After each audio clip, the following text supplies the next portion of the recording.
제가 여러분께 들려드릴 이야기는 지금으로부터 8년 전 2014년의 어느 주말에 있었던 일입니다. 그 시절 2살 차이 나는 여자친구와 연애 중이었던 저는 서울에, 그녀는 분당에 살고 있었습니다. 자연히 데이트는 그녀가 서울로 오면 담남역 근처나 건대 입구에서 주로 했고, 제가 분당으로 내려가면 서현역, 모란역 혹은 정자동 카페 거리 같은 곳에서 자주 만났습니다. 그날은 주말이었고 그녀는 약하역 근처의 한 예식장에서 아르바이트를 하고 있었습니다. 그녀가 일을 마칠 즈음이면 저는 늘 예식장 앞에 있는 카페에서 기다렸고 이후 함께 데이트를 하곤 했습니다. 하지만 그날은 조금 특별한 날이었죠. 여자친구의 부모님께서 꽤 엄격하셔서 외박은 절대 허락하지 않으셨는데, 그날은 그분들이 부부 동반으로 여행을 가신 덕에 우리가 온전히 밤을 함께 보낼 수 있는 기회가 생겼던 겁니다. 우리는 자연스럽게 모란으로 향했습니다. 그곳은 밥집과 술집이 즐비하고 호텔도 많아 당시 젊은 커플들에게 인기 있는 장소였죠. 그녀가 얼마 전부터 곱창을 먹고 싶다며 노래를 불렀던 터라 곱창과 소주로 저녁을 마무리한 우리는 한껏 들뜬 기분으로 골목에 있는 어느 나이가 보이는 모텔로 들어갔습니다. 외관은 그저 평범했지만 밤에 들어서자 낡고 오래된 분위기가 확연히 느껴졌습니다. 문을 열고 들어가자마자 코끝에 스치는 것은 특유의 오래된 모텔에서 나는 불쾌한 곰팡이 냄새였습니다. 벽지 곳곳엔 시간이 흐르며 갈라진 자국과 얼룩이 남아있었고 조명이 어딘가 어둑한 느낌을 주었습니다. 침대는 깨끗이 정돈되어 있었지만 마치 오래된 물건처럼 약간의 불편한 기운이 감돌았죠. 그리고 그 방에 들어가고 몇 시간 후 저는 처음으로 그곳에만 있던 기이한 무언가를 느끼게 되었습니다. 밤안에 유난히 커지는 그 오래된 곰팡이 냄새는 점점 익숙해졌고 한참 혈기왕성하던 시절이다 그런지 그런 사소한 불편함은 전혀 신경 쓰이지 않았습니다. 우리는 서로의 온기를 나누며 피곤한 몸을 침대에 맡기고 불을 끈 채 누웠습니다. 고요함 속에서 나른하게 잠이 들 무렵 한참 몽롱한 상태에서 살짝 깨어났다가 다시 잠들기를 반복하던 중이었어요. 그러다 문득 어딘가에서 들리는 소리가 귓가를 스치기 시작했습니다. 마치 슬리퍼를 질질 끄는 듯한 발소리 같았죠. 처음에는 그것이 그저 어디선가 들려오는 일상적인 수몽이라 생각하며 별다른 공포를 느끼지 않았습니다. 그냥 다른 방 손님인가 보네 하고 생각하며 다시 잠에 들려 했죠. 하지만 이상한 점이 하나 있었습니다.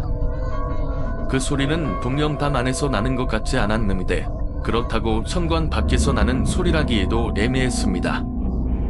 이런 종류의 소리가 단 한 직술이 들려올 리가 없었습니다. 그래도 피곤한 몸이 앞서 소리에 신경 쓰지 않으려 여자친구를 꼭 끌어안고 있었습니다.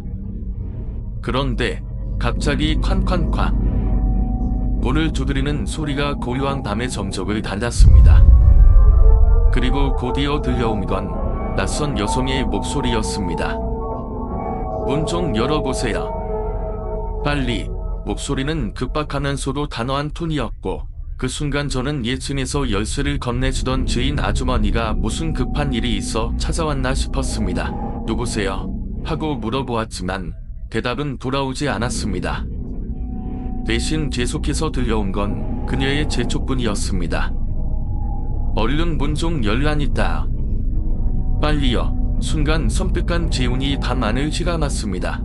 여자친구도 그 소리를 듣고 잠에서 깼습니다. 그녀는 짜증 섞인 목소리로 밤중에 손님 방에 와서 이게 뭐하는 짓이야 하고 투덜거렸지만 그녀의 얼굴에도 불안감이 서려 있었습니다. 그런데도 상황을 해결해야 했기에 저는 잠깐만요 하고 대답하며 서둘러 옷을 주섬주섬 챙겨 입었습니다. 하지만 제가 옷을 입는 그 찰나에도 문을 두드리는 소리와 함께 그녀의 외침은 끊이지 않았습니다. 안에 사람 있잖아요. 문 좀 열어보라니까요. 그녀의 목소리는 점점 거칠어졌고 단순히 주인 아주머니의 거라던 저의 생각이 흐릿해지며 묘한 불길함이 스며들기 시작했습니다. 제가 문을 열었을 때 복도에는 아무도 없었습니다. 공기의 냉랭함과 적막이 온몸을 휘감으며 등골이 서늘해졌죠. 너무 소름이 돋아서 문을 그대로 열어놓은 채 여자친구가 있는 이불 속으로 달려들었습니다. 제 온몸은 덜덜 떨리고 있었고 여자친구는 갑작스러운 저의 반응에 놀라서 물었습니다. 왜 그래? 무슨 일이야? 밖에 아무도 없어. 아무도 없다고. 하지만 그 말을 끝내기도 전에 여자친구와 저는 다시 한번 서로를 쳐다보며 침묵에 휩싸였습니다. 그 이유는 모텔방의 독특한 구조 때문이었죠.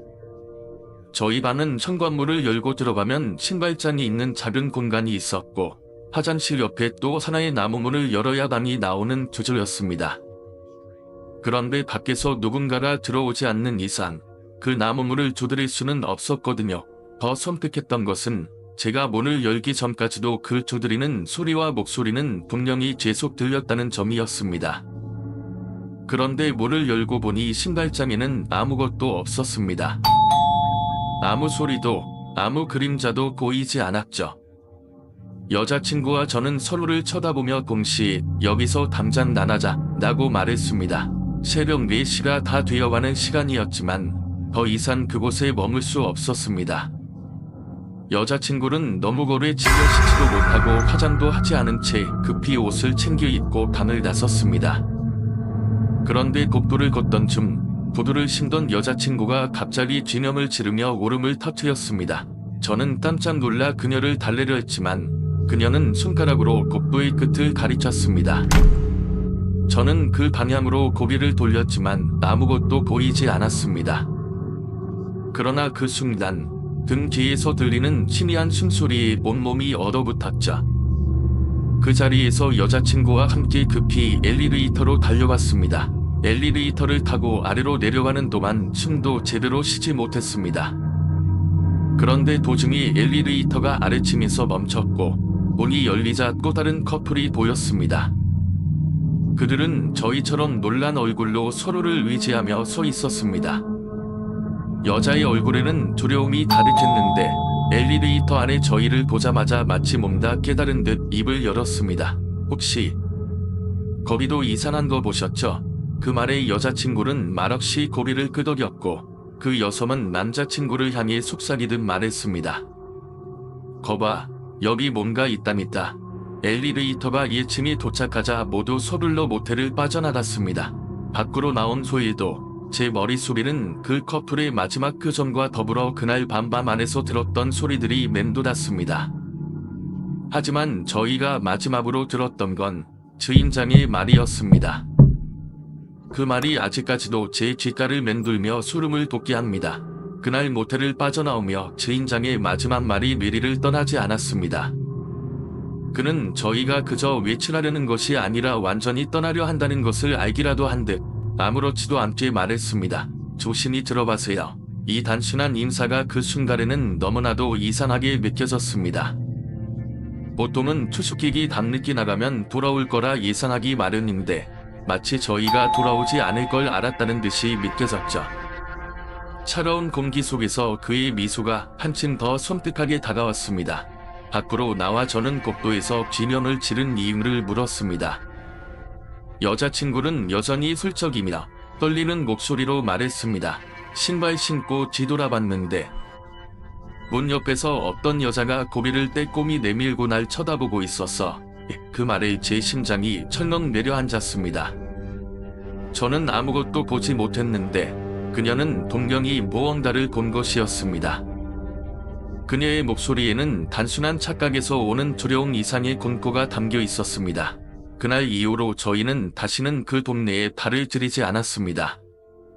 외박이 가능한 날이면 무조건 서울로 올라나 시간을 보냈죠. 그날의 기억은 시간이 지나도 잊혀지지 않았습니다. 문을 두드리던 그 소리, 복도에서의 쥐명, 그리고 떠날 때의 주인장의 인사. 모두가 한편의 악몽처럼 생생히 떠오릅니다. 이 이야기는 대학교 선배로부터 전해 들은 실화입니다. 보통 군대 귀신이나 괴담을 들으면 실화인지 아닌지 의심이 드는 경우도 많죠. 하지만 이 이야기는 제가 믿을 수밖에 없었습니다. 그 이야기를 들려주던 선배의 탈뚝에는 계속해서 소름이 돋아 있었습니다. 그 표정, 떨리는 목소리, 그리고 결코 단순히 꾸며낸 이야기로 들리지 않았던 그 감정은 오히려 더 소름 끼치는 사실성을 더했습니다.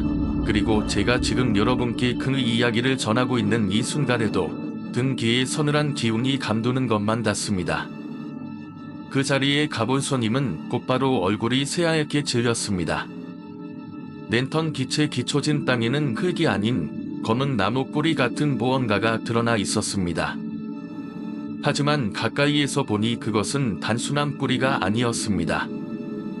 그것은 말라 비틀어진 사람의 손처럼 보이는 형태였습니다. 선임은 순간적으로 숨이 막히는 듯한 공포를 느꼈고 이건 사람 손 아니다. 라는 말을 남긴 채 황급히 뒤로 물러섰습니다.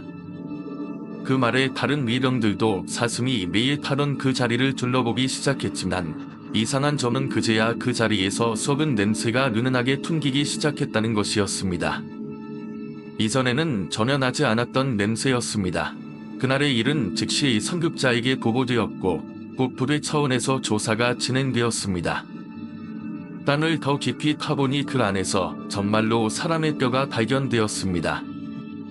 나무뿌리처럼 뒤틀리고 썩어있던 뼈들이었죠. 그 소식은 곧 부대 전역으로 퍼졌고 품은 위령소 근무를 서던 병사들 사이에서는 사슴이 이 뼈를 파헤치려고 한 게 아닙니다. 는 소문이 돌았습니다. 사슴이 단순히 땅을 타던 것이 아니다. 무언가를 알려지려 했다는 이야기였습니다. 그리고 몇 년 전 해당 지역의 과거를 조사한 기사가 공개되면서 사람들은 이 사건이 더 이상 단순한 군대 괴담이 아님을 깨닫게 되었습니다. 바로 그곳은 한때 전쟁 중 실종된 사람들이 묻힌 장소라는 소문이 있던 곳이었던 겁니다. 기사에 따르면 해당 부대터는 과거 전쟁포로 수용소와 인접한 지역이었고 처참하게 죽임을 당한 많은 사람들이 발견되지 못한 채 땅 속에 묻혔다는 이야기가 있었다고 합니다. A형은 이야기를 마치며 말했습니다.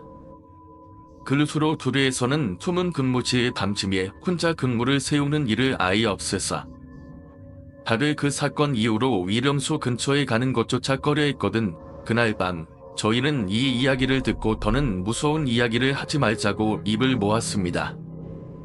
하지만 그날의 소름 끼치는 이야기들은 저희 머릿속에서 떠나질 않았습니다. 특히나 A형의 떨리는 목소리와 그가 끝내 말하지 못했던 마지막 한마디가 자꾸만 귀에 맴돌았습니다. 혹시 그 사슴 사람이었을지도 몰라. 그 이야기는 정말 들으면 들을수록 섬뜩함과 불편함을 불러일으킵니다. 특히 분드라는 철저한 지율과 시스템 속에서 이런 끔찍한 일이 벌어졌다는 점이 더욱 충격적입니다. A형이 들려준 이야기를 듣고 나서도 저와 친구들은 한동안 말을 잇지 못했습니다. 군대 괴담이야 흔히 듣는 이야기지만 이런 실화를 기반으로 한 이야기는 다릅니다. 특히나 직접 조사를 통해 발견된 흔적과 관련된 사건 기사까지 확인하고 나니 그 이야기가 단순히 무서운 정도가 아니라 짚을 소름과 겸합을 불러일으켰습니다. A형은 이야기를 마치며 진지한 표정으로 말했습니다. 내가 군대에서 겪은 일 중에 귀신이 나오는 괴담보다 사람이 더 무서운 일이라는 걸 그때 처음 느꼈어. 저희는 그 이야기를 끝으로 더는 무서운 이야기나 괴담을 꺼내지 않기로 했습니다. 그날 밤 아무리 치맥을 마시고 웃으며 분위기를 틀어보려 했지만 비 내리는 소리와 함께 떠오르는 그 끔찍한 장면들은 쉽게 잊히지 않았습니다. 특히 마지막으로 들은 그 기사 내용 내에 살아있는 듯한 문자 메시지, 그리고 군대 내 곳곳에 묻힌 시신들은 마치 인간의 냉혹함과 잔혹함을 적나라하게 보여주는 듯했습니다. 돌아오는 길에 친구들과 저는 한 가지를 공감했습니다. 귀신보다 무서운 건 역시 사람이다. 그리고 그날 이후로도 가끔 비가 오는 밤이면 그 끔찍한 군대 이야기가 문득 떠오르곤 했습니다. 아버지께서 들려주신 이야기는 단순한 사고로만 보기에는 너무도 기이한 점이 많았습니다. 아침 토막길에 멀쩡히 학교로 참하던 학생이 왜 갑자기 산으로 들어갔는지, 그것도 벌목 작업 중인 위험한 구역으로 들어가 나무에 깔려 사망했다는 점은 많은 의문을 남겼습니다. 당시에는 정확한 조사나 원인 규명이 제대로 이루어지지 않았기에 이 사건은 단순 사고로 처리되었습니다. 그러나 이 이야기는 마을 사람들 사이에서 오랫동안 회자되며 점점 괴담처럼 변해갔다고 합니다. 특히 그 학생이 죽기 전날 친구들에게 무언가를 보았다고 말했다는 소문이 돌면서 이 사건은 단순한 사고가 아닌 무언가 알 수 없는 존재와 관련이 있는 게 아니냐는 의혹을 불러일으켰습니다. 이어지는 이상한 사건들이 사건 이후에도 그 산에서는 기이한 일들이 계속되었다고 합니다. 벌목 작업을 하던 인부들이 작업 도중 아무도 없는 숲속에서 자신들을 부르는 목소리를 들었다고 지만했고, 어떤 이들은 나무 사이에 어린 소년 같은 형체가 서성이는 것을 목격했다고도 합니다. 이러한 이야기는 점점 확산되며 산 자체가 위험한 곳이라는 소문을 만들었습니다. 그 와중에 또 다른 이상한 사건이 발생했습니다. 금올 마을 근처 저수지에서 산 어부가 그물질을 하던 중 물속에서 사람이 머리를 내밀고 자신을 빤히 쳐다보고 있다는 소름 끼치는 경험을 했다고 합니다. 놀란 어부가 허겁지겁 도망쳤지만 그날 이후 저수지 근처에서는 종종 물속에서 참체가 나타났다는 목격담이 이어졌습니다. 마을 사람들의 두려움 점점 진화한 사건들이 겹치자 마을 사람들은 더 이상 걸목 작업 구역이나 저수지 근처로 가려 하지 않았습니다. 특히 사망한 학생의 가족은 집 주변에서 이상한 소리를 듣기 시작했는데, 이는 죽은 학생이 집으로 돌아오지 못하고 어딘가를 떠돌고 있다는 소문으로 이어졌습니다. 아버지께서 말씀하시길 이 이야기는 단순한 괴담으로 치부될 수도 있지만, 그때 그 마을에서 벌어진 이상한 분위기와 두려움은 실제로 느껴질 정도로 강렬했다고 합니다. 무엇이 그 학생을 산으로 끌어들였고 그 이후로 왜 그런 사건들이 이어졌는지는 아무도 알 수 없었습니다. 그 이후로 금올 마을 사람들은 숲속에서 이상한 소리를 들을 때면 절대 돌아보지 않고 빨리 자리를 떠났지. 지금은 벌목 작업도 끝나고 산이 조용해졌지만 그때의 사건들은 아직도 내 기억 속에 선명하게 남아있다. 아버지의 이야기는 이렇게 끝났지만 그 진유한 분위기는 한동안 제 머릿속에서 떠나지 않았습니다. 우리가 알지 못하는 어떤 힘이 그 숲속에 남아 있었던 걸까요? 날 아버지와 고모들이 투머길을 가고 있던 중 또 한 번 기이한 일이 발생했다고 합니다. 그날은 날씨도 맑고 아침 햇살이 따스하게 내리쬐고 있었지만 마을 사람들은 여전히 그 불길한 사건들을 떠올리며 불안한 마음을 가지고 있었습니다.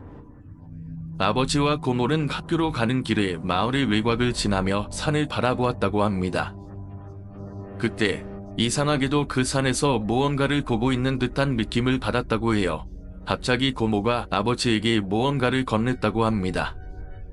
이거 봐, 저기 산 속에서 무언가 움직이고 있어.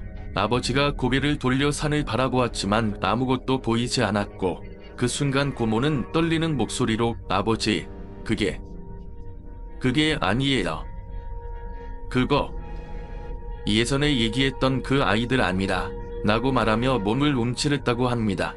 이 일은 아무래도 우연의 예치일 수도 있지만 그 사건이 일어나기 전부터 마을 사람들 사이에서는 귀신에 대한 이야기가 돌기 시작했고, 아버지와 고모는 그 소문을 믿게 되었다고 합니다. 귀신이 아이들을 흘려 산으로 가게 만들고 결국 저수지로 이끌어 그들을 죽게 만든다는 이야기였습니다. 이후 몇몇 사람들은 더 이상 산이나 저수지 근처로 가지 않으려고 했고, 담화를 끝내고 기약식에서 교장 선생님은 학생들에게 절대 혼자 다니지 말고 항상 손을 꼭 잡고 다니라고 경고했습니다. 그 후로도 몇몇 아이들은 여전히 의문스러운 사고를 당한 채 마을 사람들은 더욱 조심하며 다녔고, 그곳을 지나갈 때마다 불길한 기운이 감돌았다고 합니다. 그날 아버지와 고모가 느꼈던 그 불안감, 그 무언가 잘못된 느낌을 아직도 잊을 수 없어요. 그때 그 길을 지나갈 때마다 항상 무언가를 취하는 것 같은 느낌이 들었고, 산속에서는 아직도 아이들의 울음소리가 들리는 것만 같았어요. 그게 정말 우연일까요? 아버지의 목소리에는 여전히 그날의 공포가 묻어 있었습니다. 이 모든 일이 단순한 우연의 일치일까요? 아니면 우리가 모르는 다른 존재들이 그 마을을 지배하고 있었던 것일까요? 가자고 하더라고요. 그래서 친구 집으로 가서 게임도 하고 술도 마시고, 그러다 어느 순간 정신을 차리고 보니 밤이 깊어 있었습니다. 친구들이 모두 잠들고 저 혼자 방에 앉아 있었죠. 그런데 그때 갑자기 기분이 이상해졌습니다. 방 안이 차갑게 느껴지고 머리가 아득해지면서 눈앞이 흐릿해지더니 몸이 무거워지기 시작했어요. 그 순간 무언가가 제 주변에서 맴도는 듯한 느낌이 들었고 너무 피곤해서 누워버렸습니다. 그때부터 갑자기 제 몸이 움직이지 않았습니다. 눈을 떠도 몸은 마비된 것처럼 움직이지 않았고 저는 끊임없이 어떤 존재가 저를 눌러서 가둬놓은 듯한 기분에 사로잡혔습니다. 그리고 그때 갑자기 소리 없이 단 한쪽에서 무언가 서서히 다가오는 소리가 들렸습니다. 그 소리는 점점 가까워지며 점차적으로 귀에 들어왔습니다. 나를 따라와. 그 목소리는 너무 가까웠고 기분 나쁘게 다가왔습니다. 온몸에 소름이 끼쳤고 숨이 막힐 것 같았어요. 그때 저는 무언가 본 듯한 느낌이 들었습니다. 정말로 존재하는 것처럼. 그리고 그 순간 마치 한 사람처럼 내 몸을 조종하는 것 같은 느낌이 들었어요. 그것이 무언가의 의도였다고 확신했습니다. 다음날 아침 친구들이 깨어나자 저는 그저 잠에서 깨어난 것처럼 느껴졌지만 여전히 그 밤의 감각은 생생하게 남아있었습니다. 하지만 그 사건을 잊으려고 했죠. 그런 일이 있을 리 없다고 생각하고요. 하지만 며칠 뒤 이상한 일이 또 일어나기 시작했습니다. 그날 이후로 매일같이 밤마다 그 같은 기분이 들었고 점점 더 신경이 예민해졌습니다. 일상생활에서 계속해서 귀신이 내 몸에 얽혀드는 듯한 느낌이 계속되었고 어느 날 결국 저는 한 무당에게 가게 되었습니다. 그 무당은 저를 보고 한마디도 없이 앉아있던 자리에 차를 끓여놓고 나를 향해 말했어요. 당신은 나쁜 기운을 가질 사람이 아니다. 하지만 그 기운을 끌어들인 이유는 과거에 잘못된 일을 했기 때문이다. 그때부터 그 무당은 저를 위로하며 저에게 부적을 지어주고 나서 제가 겪었던 상황들을 설명해줬습니다. 놀랍게도 그 무당은 제가 겪고 있었던 일들을 정확하게 맞추었고 그것이 단순히 우연이 아니었음을 알게 되었습니다. 그날 이후로는 조금씩 그 기운이 사라지는 것 같았습니다. 그 이야기를 마친 뒤 저는 그 사건이 어떻게 끝날지 그 기운이 정말 사라졌는지 알 수 없지만 그 경험은 제가 귀신을 믿게 된 큰 전환점이었어요. 그렇게 걷고 있던 중 갑자기 친구가 걸음을 멈추고 고개를 돌려서 저를 쳐다보았습니다. 너 방금 뭐 봤어? 라는 말이 나왔고 저는 무슨 말인지 전혀 이해할 수 없었습니다. 친구는 계속해서 그 집 쪽을 보더니 갑자기 말을 이어갔어요. 저기 창문에 뭐가 비쳤다. 저는 별다른 생각 없이 고개를 돌려 창문을 바라봤습니다. 그런데 정말 어두운 창문 속에서 뭔가가 흐릿하게 보였어요. 사람처럼 보이기도 하고 아니면 그냥 그림자일 수도 있겠다고 생각했죠. 그러나 이상하게도 그 그림자는 움직이지 않았고 계속해서 창문에 가까워지는 것 같았습니다. 순간 제 몸이 얼어붙는 느낌이 들었고 친구는 저에게서 시선을 떼지 않으며 그저 말없이 서 있었습니다. 그냥 가자. 애다고 말하면서 저희는 다시 발걸음을 옮기기로 했습니다. 그런데 그때 그 집 안에서 갑자기 퉁 하는 소리가 들렸어요. 너무 커서 저희는 동시에 발걸음을 멈췄고 서로를 바라보며 진짠한 표정을 지었습니다. 그 소리는 분명히 창문 근처에서 나는 소리였고 뭔가 그 안에서 물건이 떨어진 것처럼 들렸습니다. 친구는 이미 겁을 먹을 상태였고 저 역시 몸이 떨리기 시작했어요. 야, 이건 좀 아니지 않아? 저는 친구를 보고 말을 했고 친구는 고리를 끄덕이며 더 이상 그곳을 바라보지 않으려 했습니다. 그 후 저는 그 집의 창문을 마지막으로 한 번 더 쳐다봤습니다. 그런데 그때 창문 안에서 사람의 형상이 느껴졌습니다. 마치 그 자리에 누군가가 서 있는 것처럼 보였어요. 그런데 그 형상은 점점 더 선명해지면서 점점 더 가까워지는 것 같았습니다. 그때 친구는 저를 붙잡으며 이제 진짜 가자 고 말하며 제가 더 이상 보지 않도록 뒤돌아서서 급하게 길을 떠났습니다. 그 길을 빠져나가면서 저는 계속해서 그 창문을 떠올렸고 무언가가 그곳에 있다는 생각이 머릿속에서 계속 맴돌았습니다. 이 사건은 그 후로도 저희 머릿속에 깊이 새겨져 있습니다. 그날의 그 불안하고 두려운 감정이 사라지지 않았고 그 집이 어떻게 됐는지 그 뒤로 사람들은 어떤 이야기를 했는지 알 수 없었지만 한 가지 확실한 것은 그때 이후로 저는 그 골목 근처를 다시는 가지 않았다는 것입니다. 그 당시 상황은 정말 믿을 수 없는 일이었어요. 친구는 저를 붙잡고 놀라면서 저를 흔들었고 주변의 사람들이 저를 쳐다보며 다만히 했죠. 그때 저는 마치 제가 아닌 다른 사람이 된 것처럼 내 의식이 온전히 돌아오지 않은 상태였어요. 내 몸은 마치 다른 사람이 조종하는 것처럼 행동하고 있었고 그 웃음소리조차 제가 낸 소리가 아니라는 느낌이 들었어요. 그 웃음은 너무나 이상하고 마치 누군가의 저주받은 웃음소리 같았습니다. 그것이 끝난 후 저는 갑자기 의식이 돌아왔고 그 상황을 전혀 기억하지 못했어요. 친구는 저를 끌어안고는 아무 말도 하지 않았습니다. 그냥 그대로 저를 데리고 집으로 돌아갔고 그날 이후로 저는 더 이상 그날 있었던 일에 대해 언급할 수 없었습니다. 그런데 그날 이후로 제 주위에서 이상한 일이 계속해서 일어났어요. 먼저 며칠 뒤에 저는 그날 계단에서 본 그 여자의 얼굴을 다시 꿈에서 보게 되었습니다. 그 꿈 속에서도 그 여자는 그대로 저를 쳐다보고 있었고 그 눈빛은 마치 제가 저지른 어떤 일을 용서하지 않겠다는 듯한 냉담한 표정이었어요. 그 꿈을 꾸고 나서 저는 점점 더 그 여자가 저에게 무엇인가를 전하려는 존재처럼 느껴졌고 그 후로 더 이상 외출을 하지 않게 되었습니다. 친구들조차 저를 걱정하며 무슨 일이 있었던 것인지 물어보았지만 저는 그 기억을 떠올리기 싫어서 얘기할 수 없었습니다. 그 후로도 이상한 일들이 계속해서 벌어졌는데 문을 닫고 자고 있을 때마다 기분 나쁜 냉기와 함께 누군가가 내 방에 있는 것 같은 느낌을 받았고 가끔씩 그 여자의 얼굴이 문 틈 사이로 보이기도 했습니다. 그 여자는 나에게 무엇을 원하는 걸까? 그때의 기억이 사라지기 전까지 그 여자의 모습이 계속해서 제 머릿속을 떠나지 않았습니다. 그 여자가 나타난 이유와 그날 저를 조종한 이유는 아직도 해결되지 않은 미스터리로 남아 있습니다. 그 여자의 얼굴이 아직도 머릿속에서 떠나지 않아요. 그 얼굴은 마치 절대로 잊을 수 없는 인상으로 제 마음속에 새겨졌습니다. 무당의 퇴마한 의식을 받으면서 그 여자가 제게 남긴 징조와 분위기를 완전히 떨쳐버린 것은 아닌 것 같아요.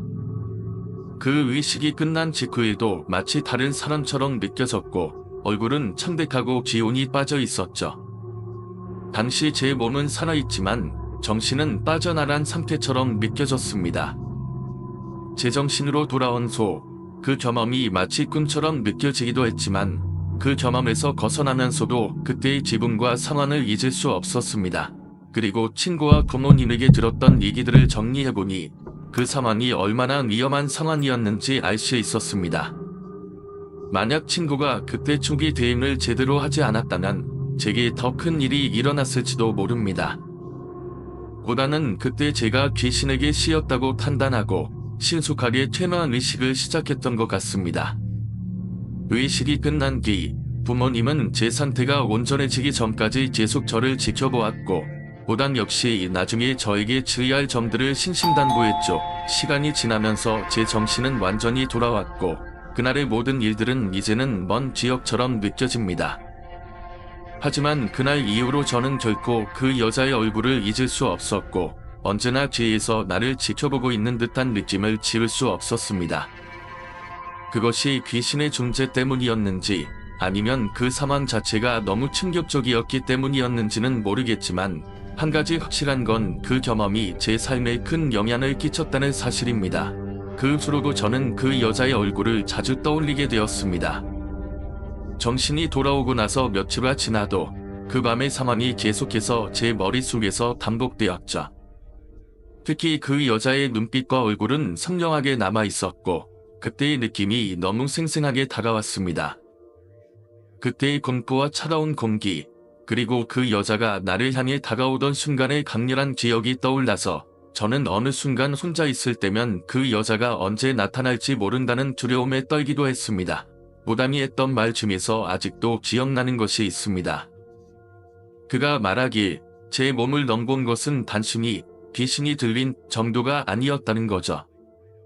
그 여자는 단순히 우연히 나타난 존재가 아니었고 나를 노리고 있었던 것처럼 보였다고 했습니다. 그날 밤 제가 그 빈 집의 창문을 열었을 때 이미 그 귀신이 제게 다가올 준비를 하고 있었다는 겁니다.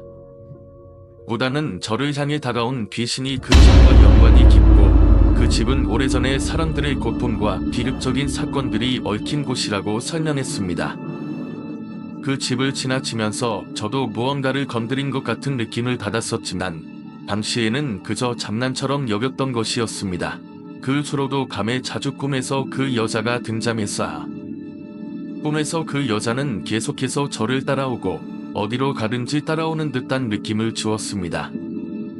그 여자의 얼굴은 점점 더 왜곡되었고 그와 함께 나타나는 불길한 분위기와 음산한 소리들이 나를 괴롭혔습니다.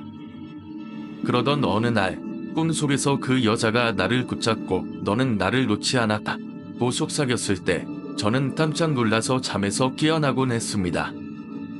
그 소리가 실로 끔찍했고 정신을 차린 후에도 그 여자의 목소리가 제 귀에 맴돌았죠.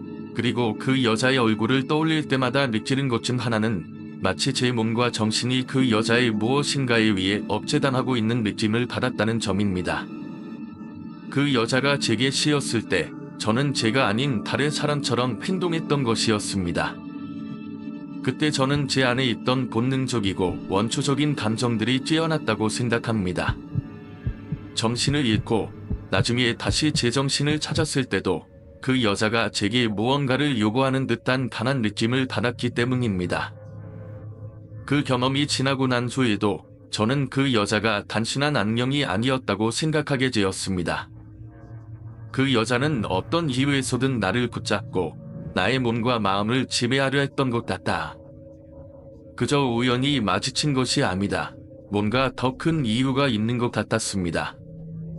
아마도 그 집, 그곳에서 발생한 사건들이 그 여자를 이렇게 만들었을지도 모른다고 생각했습니다. 그 후로 제 삶은 조금씩 달라졌습니다. 예전처럼 술을 마시고 친구들과 함께 놀러 다니는 것이 더 이상 자연스럽게 느껴지지 않았습니다. 특히 밤에 혼자 걸을 때 그 여자가 다시 나타날까봐 두려웠고 아무리 시간이 지나도 그 지역에서 벗어나지 못한 채 살았습니다. 그런 두려움 속에서 살았기 때문에 저는 더 이상 예전처럼 자유롭게 웃을 수 없었고 매일 밤 그 여자의 얼굴이 떠오를 때마다 불안한 마음을 감출 수 없었습니다. 어느 날 한 번은 그 집을 다시 지나가게 되었는데 그때는 그 집이 완전히 허물어져 있었다는 걸 알게 되었습니다. 그 집이 아무리 허물어져도 그 여자의 존재는 제 머릿속에서 사라지지 않았고 마치 그 집이 없어졌다고 해서 모든 것이 끝난 것처럼 느껴지지 않았습니다. 여전히 그 여자의 눈빛과 웃음은 제 기억 속에 남아 있었고 제가 그 집을 지나치면서 느낀 그 오싹한 느낌은 그때의 공포를 다시 떠오르게 만들었습니다. 결국 그 경험은 제 인생에서 잊을 수 없는 기억이 되었고 그 이후로 저는 아무리 시간이 흘러도 그 여자의 존재를 떨쳐낼 수 없었습니다. 그저 그 여자가 다시 나타나지 않기를 바랄 뿐이었고 그때의 기억이 저를 계속해서 괴롭혔습니다. 결국 저는 그 여자가 단순한 귀신이 아니다. 제 마음속 깊은 곳에 남아있는 두려움과 공포의 상징처럼 느껴졌습니다. 그리고 그 두려움은 언젠가 다시 나타날지도 모른다는 불안과 함께 저와 계속 함께할 것입니다.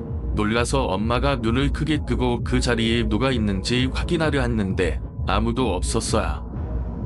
하지만 그때 문이 열리고 바람이 몰아치면서 소리가 나자 엄마는 왠지 모를 불안감을 느꼈고 바로 일어나서 저를 찾기 시작했다고 합니다. 그 후 엄마는 저를 찾다가 그때 밖에서 풀숲에 쓰러져 있는 저를 발견하고 온몸이 떨리면서 다급히 저를 부르며 울고 있었다고 했어요. 저는 그 순간 무언가에 이끌리듯 밖으로 날았던 것 같았어요. 그리고 바람 속에서 이상한 사람을 봤다고 할 때 그 사람은 분명히 제게 없던 존재였던 것 같은데 그 사람의 얼굴이나 형태는 기억이 나지 않았습니다. 단지 그때 느꼈던 공포와 그 얼굴을 봤을 때의 기겁한 반응은 아직도 생생하게 떠오릅니다. 그 사람은 무언가에 쫓기듯 필사적으로 도망쳤고 그 순간의 분위기는 정말로 말로 표현할 수 없을 정도로 섬뜩했습니다. 그날 밤 이후로는 그 집에서 다시는 혼자 나가지 않겠다고 다짐했어요. 부모님과 함께 있을 때도 그 집의 구석구석에서 불안한 기운을 느끼게 되었죠. 특히나 그 집의 낡은 구조와 오래된 물건들은 마치 누군가가 그곳에 계속해서 남아있는 것처럼 그 기운을 잃지 않고 있었습니다. 그리고 그 이후로도 가끔씩 그 집 근처를 지나칠 때마다 그때 봤던 사람의 얼굴이 떠오르곤 했습니다. 분명히 그 사람은 그냥 지나가던 사람이 아니었고 제게 무언가 메시지를 전하려 했던 것 같다는 느낌이 들었죠. 어떤 이들은 그 집이 오래된 집이라서 그런 이상한 일이 일어날 수 있다고 말하지만 저는 그저 그날의 일을 잊을 수 없을 뿐입니다.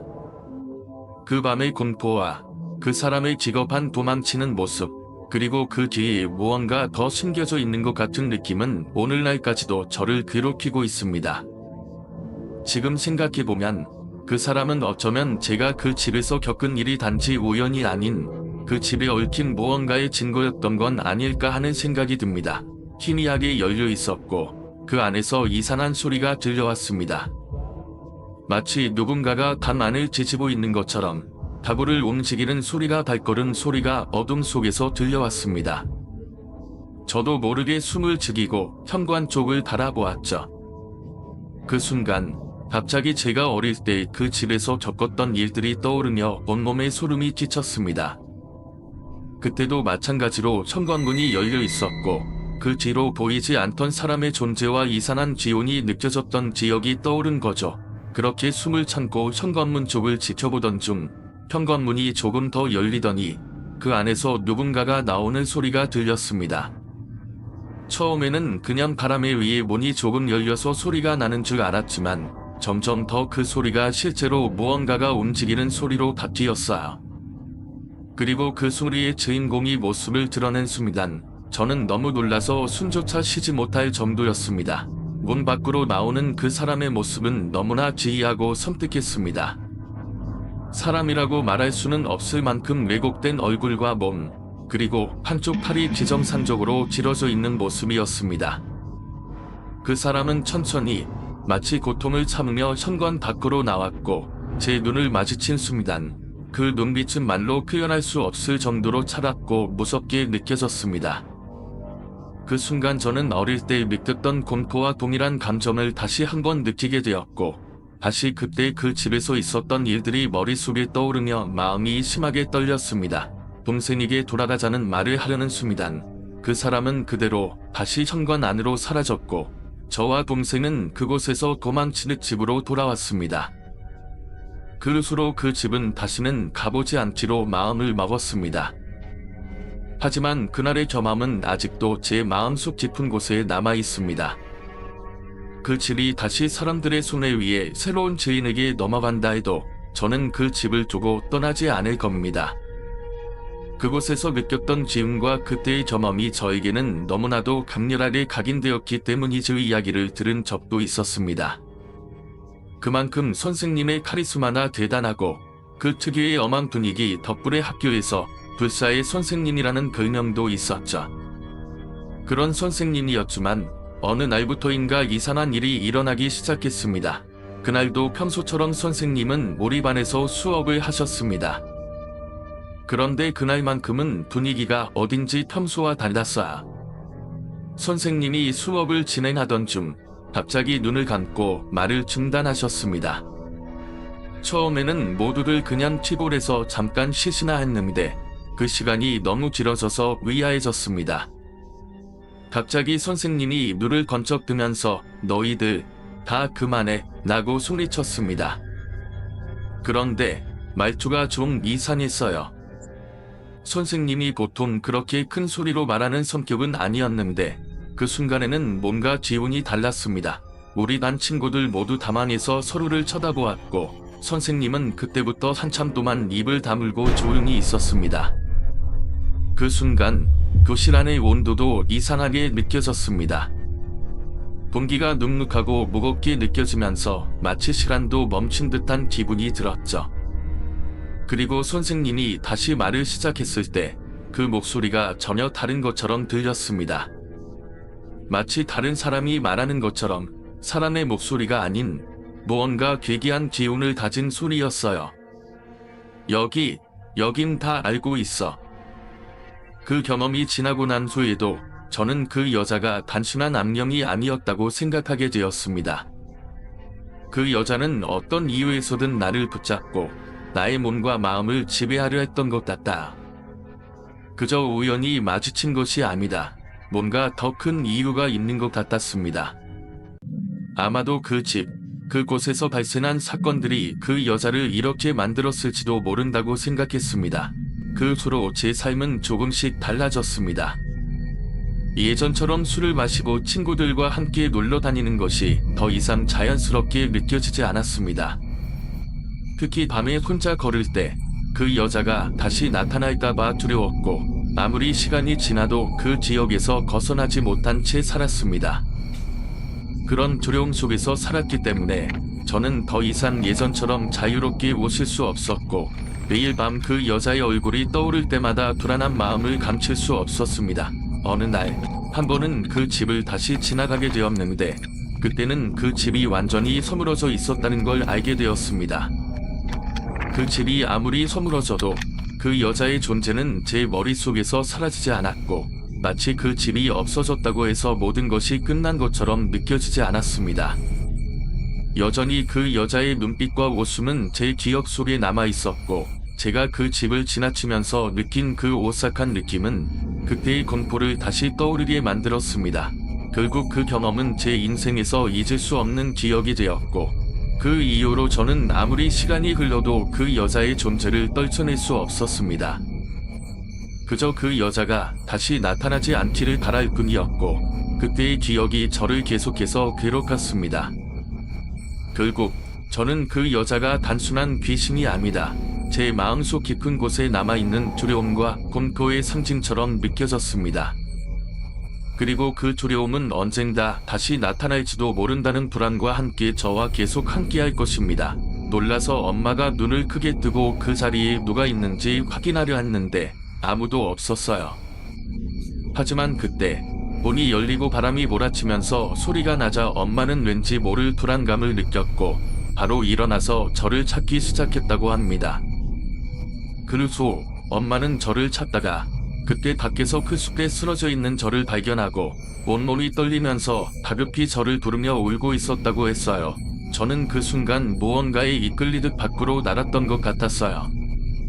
그리고 바람 속에서 이상한 사람을 봤다고 할 때 그 사람은 분명히 제게 어떤 존재였던 것 같은데 그 사람의 얼굴이나 형태는 기억이 나지 않았습니다. 단지 그때 느꼈던 공포와 그 얼굴을 봤을 때의 기겁한 반응은 아직도 생생하게 떠오릅니다. 그 사람은 무언가에 쫓기듯 필사적으로 도망쳤고 그 순간의 분위기는 정말로 말로 표현할 수 없을 정도로 섬뜩했습니다. 그날 밤 이후로는 그 집에서 다시는 혼자 나가지 않겠다고 다짐했어요. 부모님과 함께 있을 때도 그 집의 구석구석에서 불안한 기운을 느끼게 되었죠. 특히나 그 집의 낡은 구조와 오래된 물건들은 마치 누군가가 그곳에 계속해서 남아있는 것처럼 그 기운을 잃지 않고 있었습니다. 그리고 그 이후로도 가끔씩 그 집 근처를 지나칠 때마다 그때 봤던 사람의 얼굴이 떠오르곤 했습니다. 분명히 그 사람은 그냥 지나가던 사람이 아니었고 제게 무언가 메시지를 전하려 했던 것 같다는 느낌이 들었죠. 어떤 이들은 그 집이 오래된 집이라서 그런 이상한 일이 일어날 수 있다고 말하지만 저는 그저 그날의 일을 잊을 수 없을 뿐입니다. 그 밤의 공포와 그 사람의 기겁한 도망치는 모습, 그리고 그 뒤에 무언가 더 숨겨져 있는 것 같은 느낌은 오늘날까지도 저를 괴롭히고 있습니다. 지금 생각해보면 그 사람은 어쩌면 제가 그 집에서 겪은 일이 단지 우연이 아닌 그 집에 얽힌 무언가의 증거였던 건 아닐까 하는 생각이 듭니다. 희미하게 열려 있었고 그 안에서 이상한 소리가 들려왔습니다. 마치 누군가가 감 안을 뒤지고 있는 것처럼 가구를 움직이는 소리나 발걸음 소리가 어둠 속에서 들려왔습니다. 저도 모르게 숨을 죽이고 현관 쪽을 바라보았죠. 그 순간 갑자기 제가 어릴 때 그 집에서 겪었던 일들이 떠오르며 온몸에 소름이 끼쳤습니다. 그때도 마찬가지로 현관문이 열려 있었고 그 뒤로 보이지 않던 사람의 존재와 이상한 기운이 느껴졌던 기억이 떠오른 거죠. 그렇게 숨을 참고 현관문 쪽을 지켜보던 중 현관문이 조금 더 열리더니 그 안에서 누군가가 나오는 소리가 들렸습니다. 처음에는 그냥 바람에 의해 문이 조금 열려서 소리가 나는 줄 알았지만 점점 더 그 소리가 실제로 무언가가 움직이는 소리로 바뀌었어요. 그리고 그 소리의 주인공이 모습을 드러낸 순간 저는 너무 놀라서 숨조차 쉬지 못할 정도였습니다. 문 밖으로 나오는 그 사람의 모습은 너무나 기이하고 섬뜩했습니다. 사람이라고 말할 수는 없을 만큼 왜곡된 얼굴과 몸, 그리고 한쪽 팔이 비정상적으로 길어져 있는 모습이었습니다. 그 사람은 천천히 마치 고통을 참으며 현관 밖으로 나왔고 제 눈을 마주칠 순간 그 눈빛은 말로 표현할 수 없을 정도로 차갑고 무섭게 느껴졌습니다.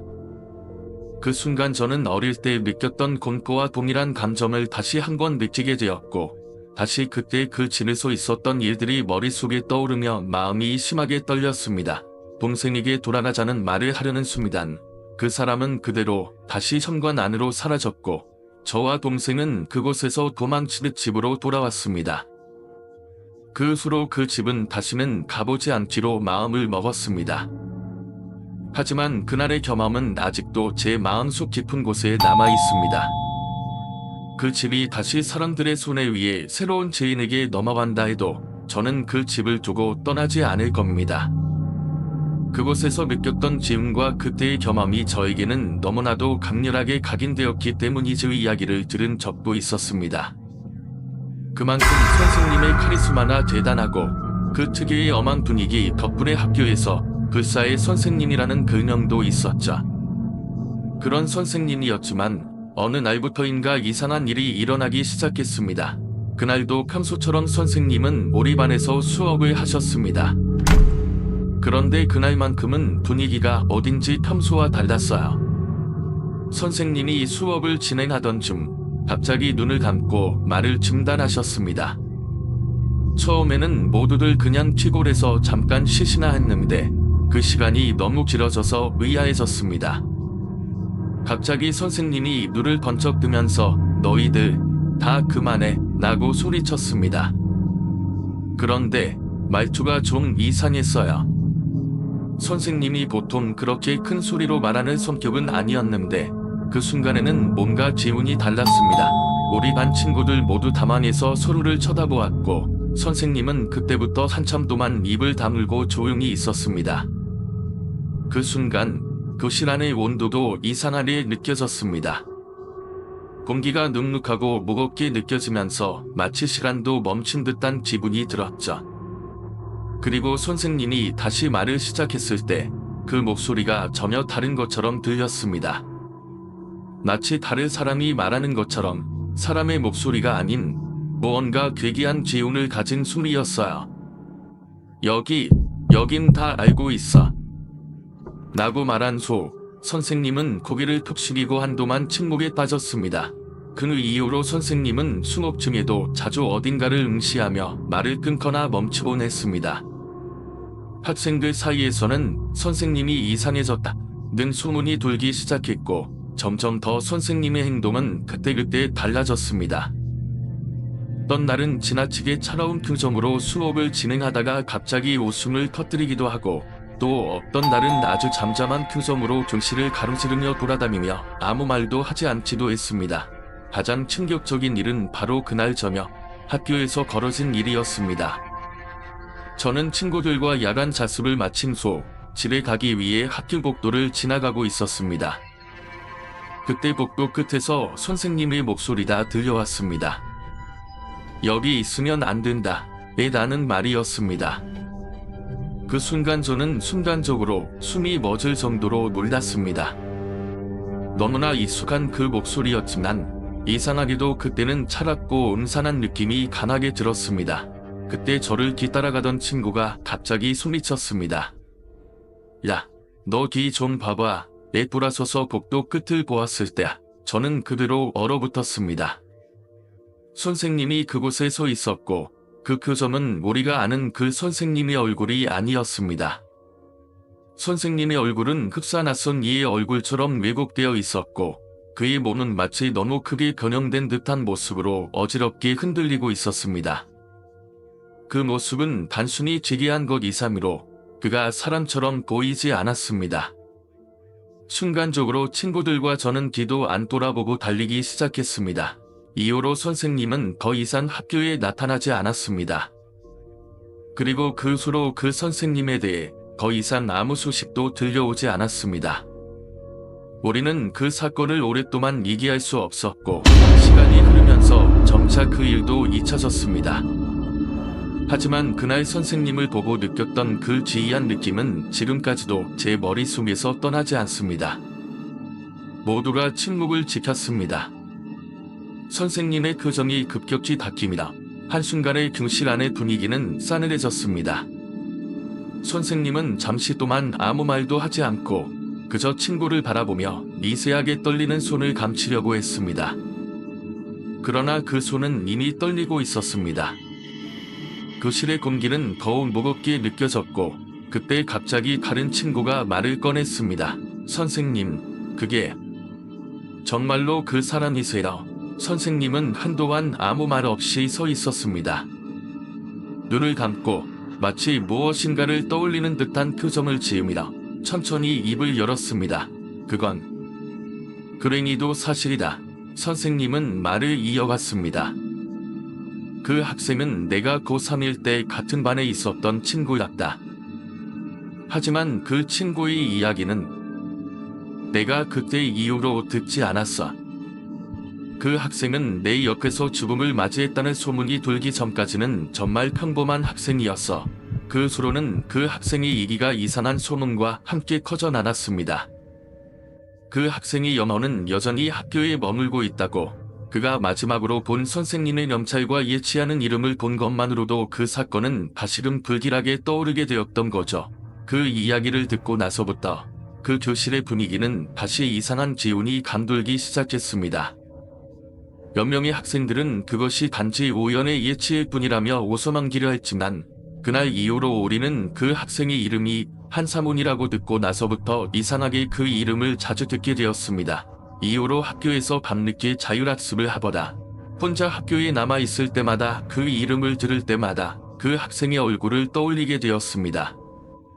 아마 그 학생은 지금도 학교 어딘가에서 그 당시의 절망을 품고 돌아다니고 있는지도 모릅니다.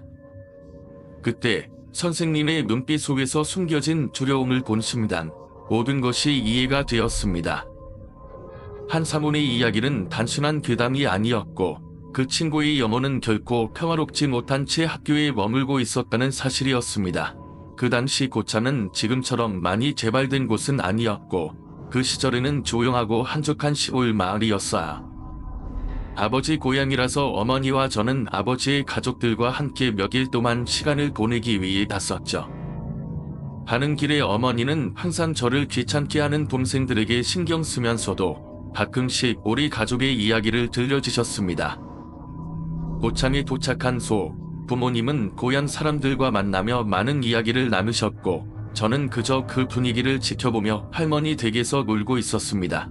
그때 할머니 집은 작은 마당과 오래된 한옥으로 그 분위기가 어쩐지 묘하게 낯설고 으스스하게 느껴졌습니다.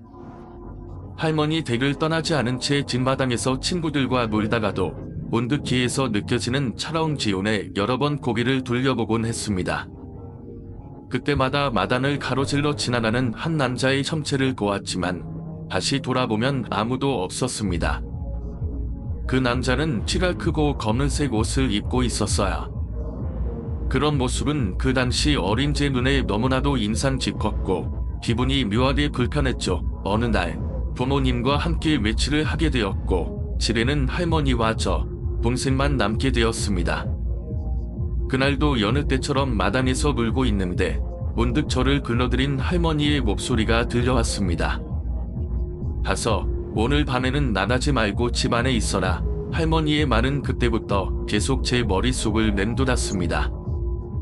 그날 저녁 저는 그 말이 계속 신경 쓰여서 마당으로 나가지 않기로 결심했습니다.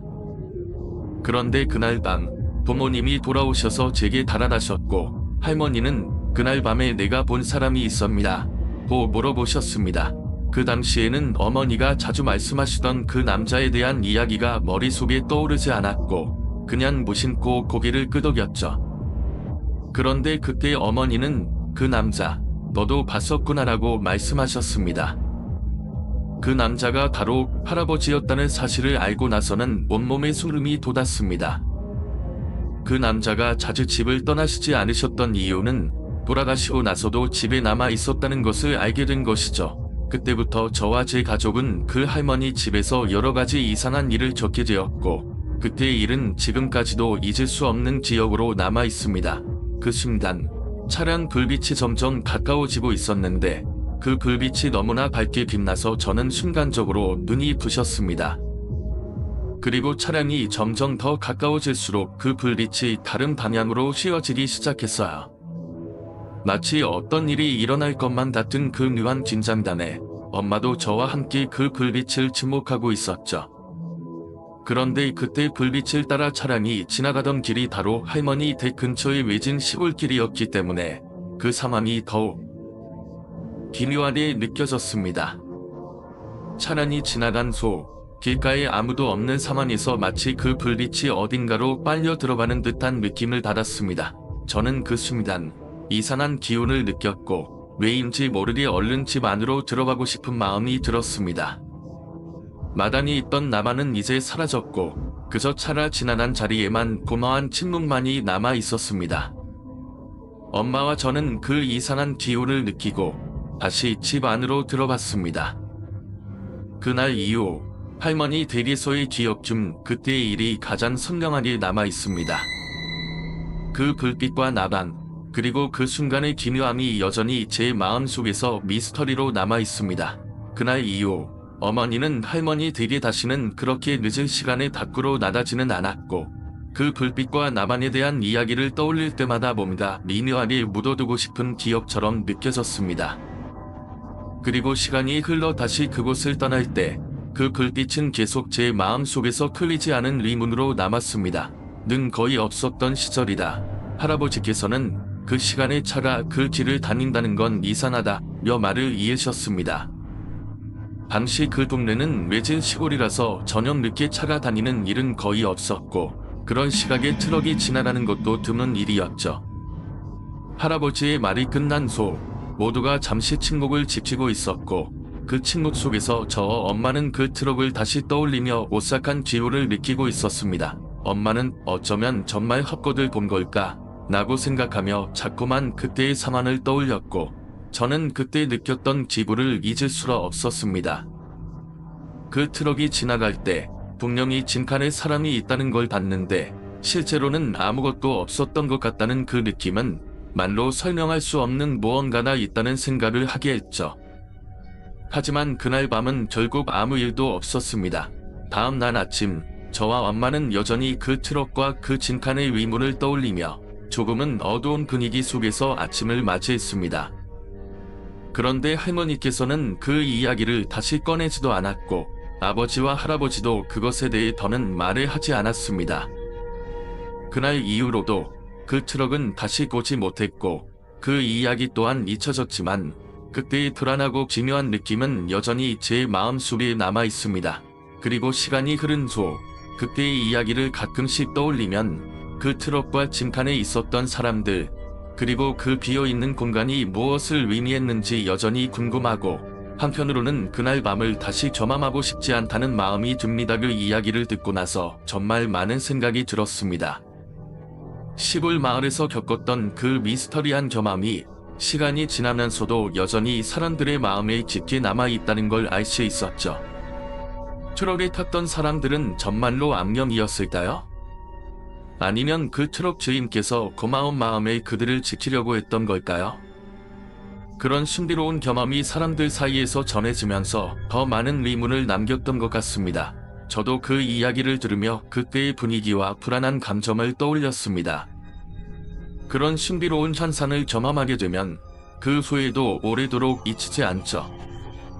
무엇보다도 그 사건의 뒤를 캐려 했던 할아버지와 할머니 그리고 엄마의 반응이 참으로 흥미로웠습니다. 결국 그 일이 글수로도 많은 사람들의 이야기거리로 남았다는 게 정말 인상적이네요. 그리고 여러분, 오늘 준비한 이야기 재미있으셨나요? 이런 미스터리한 이야기들은 우리에게 무언가를 남겨줍니다. 만약 여러분도 비슷한 경험을 하셨거나 알고 있는 무서운 이야기가 있다면 꼭 저에게 알려주세요. 아래 이메일로 여러분의 이야기를 기다리고 있겠습니다. 그리고 아직 구독하지 않으셨다면 구독 버튼을 눌러주세요. 내일도 또 다른 무서운 이야기로 돌아오겠습니다. 감사합니다. 이야기를 끝까지 들어주셔서 감사합니다. 여러분은 어떻게 생각하시나요? 그 트럭에 탔던 사람들은 진짜 유령이었을까요? 아니면 다른 무언가가 있었을까요? 오늘 들은 이야기처럼 때로는 우리가 이해할 수 없는 현상들이 우리 주변에 숨어 있을지도 모릅니다. 여러분이 알고 있는 무서운 이야기나 직접 겪은 경험을 댓글로 남겨주세요. 여러분의 생각을 듣고 싶습니다. 그리고 이 이야기가 흥미로우셨다면 좋아요와 구독 버튼을 눌러주세요. 앞으로도 더 많은 무서운 이야기들이 기다리고 있습니다. 또 이 이야기를 친구들과 공유해서 함께 소름 끼치는 경험을 나누세요. 여러분의 생각과 의견을 기다리고 있습니다. 그럼 다음 이야기에서 또 만나요.